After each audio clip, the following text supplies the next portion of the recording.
રાજ્યમાં ખાતરની અછત હોવાનો પાલ આંબલિયાના આરોપ સામે આવ્યા છે। ખાતર અછત મુદ્દે કિસાન કોંગ્રેસ ચેરમેન પાલભાઈ આંબલિયાની પ્રતિક્રિયા પણ સામે આવી છે।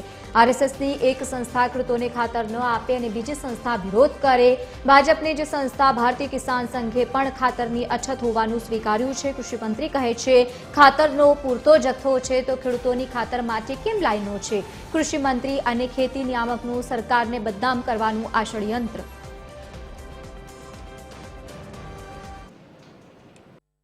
છેલ્લા 10 દિવસથી સતત ખાતરને લઈ અને સરકારને કહું છું કે ખાનગી કંપનીઓમાં ખાતર જાય છે એને રોકવામાં આવે।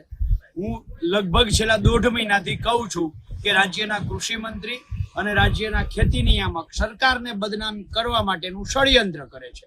આજે ભારતીય કિસાન સંઘે જે હું દાવાઓ કરતો હતો સતત એ જ દાવાઓ ઉપર મહોર મારી છે। ભારતીય કિસાન સંઘ એટલે ભાજપની ભગીની સંસ્થા।